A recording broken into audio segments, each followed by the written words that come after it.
जो शख्स मौजूद हैं वो किसी परिचय का मोहताज नहीं है। भले ही बिहार के उस मिट्टी और उस कस्बाई क्षेत्र से बिलोंग करते हैं, लेकिन इनके कलाकारी और इनके द्वारा बनाई गई जो फिल्म है वो एक अच्छी समाज का मैसेज देने के साथ साथ समाज का एक आईना है। भले ही हम भोजपुरी आजकल वर्तमान में फुहड़ता का रूप ले रखा है, लेकिन इनके द्वारा जो भोजपुरी या भोजपुरी में प्रस्तुत जो फिल्म हैं, जो गाने हैं, वो बिल्कुल समाज को एक नई जीवंतता, समाज को एक नया मैसेज और एक बेहतर मैसेज देता है। तो आइए आज हम बात करते हैं इन तमाम सारे जो फिल्म के आज हमारे साथ जो निर्माता, निर्देशक, कलाकार, बेहतर कलाकार कह लीजिए, शाहिद शम्स साहब हैं मेरे साथ। तो आइए हम जानते हैं इनसे क्या कुछ है, भोजपुरी को लेकर के इनका नज़रिया क्या है, भोजपुरी को कैसे देखते हैं, बिहार की मिट्टी से ये हैं तो भोजपुरी और बिहार का क्या अनन्याश्रय संबंध है। इन तमाम सभी मुद्दों के लिए हम बात करेंगे शाहिद शम्स साहब जो भोजपुरी फिल्म के एक बेहतर कलाकार हैं। सबसे पहले इंडो नेपाल लाइव चैनल पर आपका बहुत बहुत स्वागत है। नमस्कार, धन्यवाद, बहुत बहुत धन्यवाद आपका और इंडो लाइव चैनल का भी। तो सबसे पहले हम शाहिद शम्स साहब जानना चाहते हैं कि आपको, मैं देख रहा हूं कि भोजपुरी से बहुत अच्छा आपको लगाव है और भोजपुरी में जो आप एक मैसेज देना चाहते हैं, काफ़ी बेहतर मैसेज देना चाह रहे हैं। तो आप एक चीज़ पूछना चाहेंगे कि आज जो वर्तमान में भोजपुरी को अश्लीलता को रंग दिया जा रहा है, फुहड़पन इसे जोड़ा जा रहा है, यानी इतनी अच्छी हमारी भोजपुरी थी तो कुछ चंद गायक जो है इसको बदनाम कर रहे हैं, इसको एक तरह से भाषा को सर्वनाश करने पर तुले हुए हैं। और उसी के रूप में आप जो मैसेज देते हैं, तो आप इस भोजपुरी को कैसे ले रहे हैं?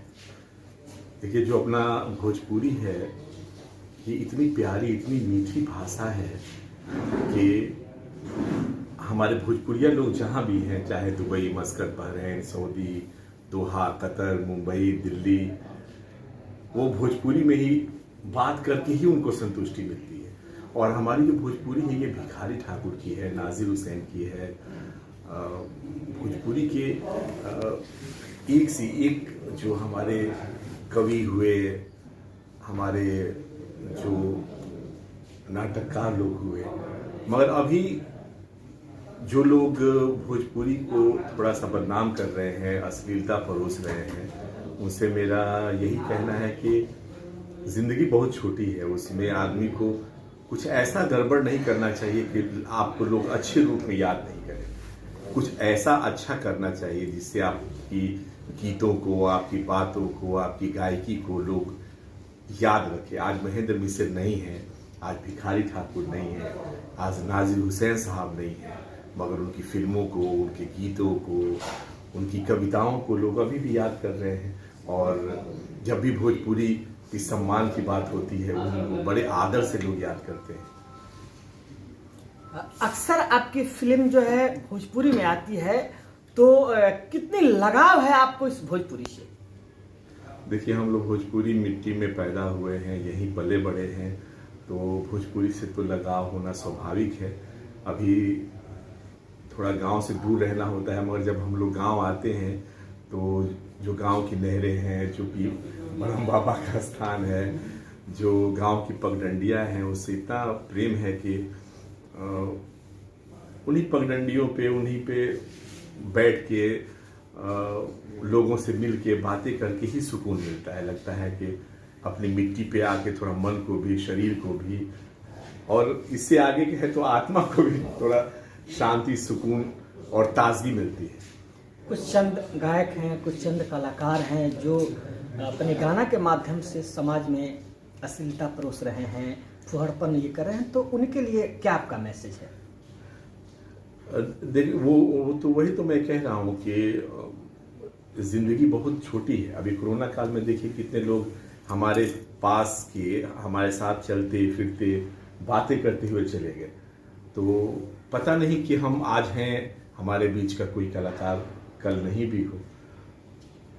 तो इसमें हमें ऐसा काम ही करना चाहिए जिससे लोग हमें याद करें, और हमारी जो गीत है, जो गायकी है, उसको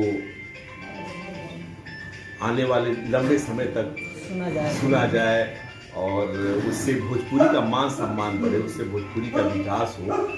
भोजपुरी का जो सम्मान है वो घटे, ये काम नहीं करना चाहिए।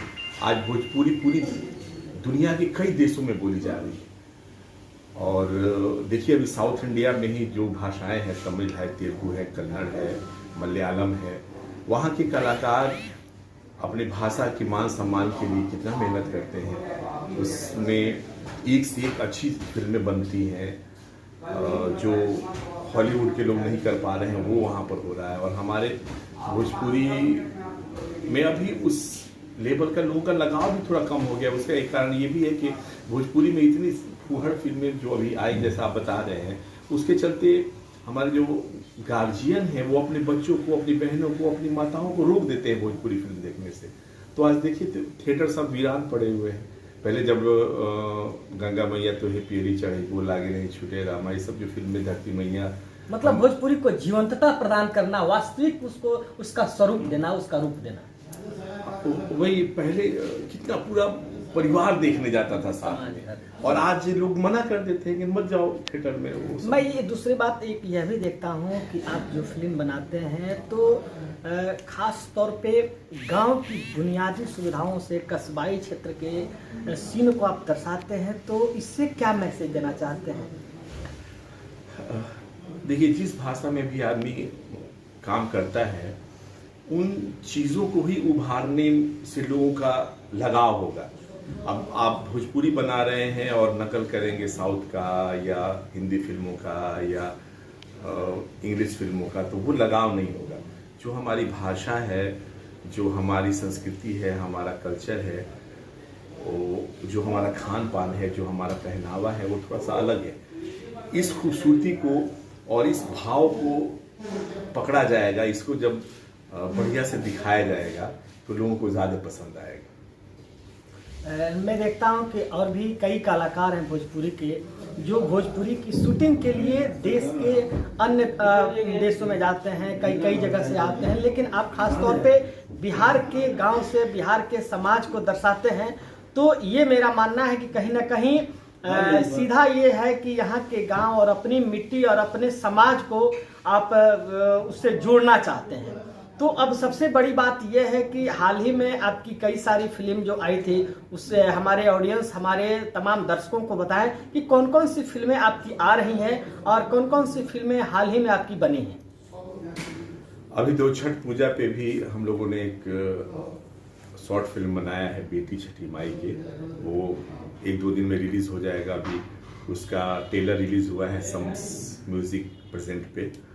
और इसके साथ साथ अभी एक बहुत ही प्यारी फिल्म अभी राजस्थान में हम लोगों ने शूट किया, राजकुमार आर पांडे। ये बहुत ही बेहतरीन सब्जेक्ट पे बना है। कब तक आ जाएगी पर्दे पे? अभी इसका पोस्ट प्रोडक्शन चल रहा है, फिल्म की एडिटिंग पूरी हो गई है और डबिंग वगैरह के बाद अब जस्ट रिलीज की तैयारी होगी। फिर बेटी बचाओ बेटी पढ़ाओ पे एक फिल्म हम लोगों ने बनाया था, भौजी विधाता, वो भी लगभग बन के तैयार है। एक लागल रहे राजा जी, एक बड़ी हिट फिल्म थी रमाकांत प्रसाद की, उन्होंने उसका पार्ट 2 बनाया है, उसमें भी मेरा मुख्य किरदार है। तो ये इधर कई फिल्में हैं। फिर एक हास्य फिल्म मेरे एक मित्र है रुस्तम अली चिश्ती, उन्होंने बनाई है, दूल्हा तैयार दुल्हन तैयार। ये बड़ा हास्य व्यंग वाली एंटरटेनमेंट। तो ये हाल ही में जो छठ पे जो आपने ये बनाया है, तो हम चाहेंगे कि हमारे दर्शकों को उसका एक अंश जरा सा सुनाए कि क्या है इसमें। हमारे बिहार में लोगों का छठ पूजा से बड़ा लगाव है और इस शॉर्ट फिल्म के माध्यम से हम लोगों ने छठी माई के जो लोगों का लगाव है, उनसे जो आस्था है कि जो भी हम छठी मैया से मांगेंगे वो पूरा होगा। और जो दुख में सुख में सब लोग जुड़े हैं, कोई बेटा मांगता है, कोई बच्चों का स्वास्थ्य पूरा होता है, जो उनको लगता है कि हम किसी भी दुख में, तकलीफ में, मुसीबत में होंगे तो छठी मैया की कृपा से हम उस दुख से निकल जाएंगे। तो बड़ी प्यारी फिल्म बनी है और लोगों को बहुत पसंद आएगा। Thank you.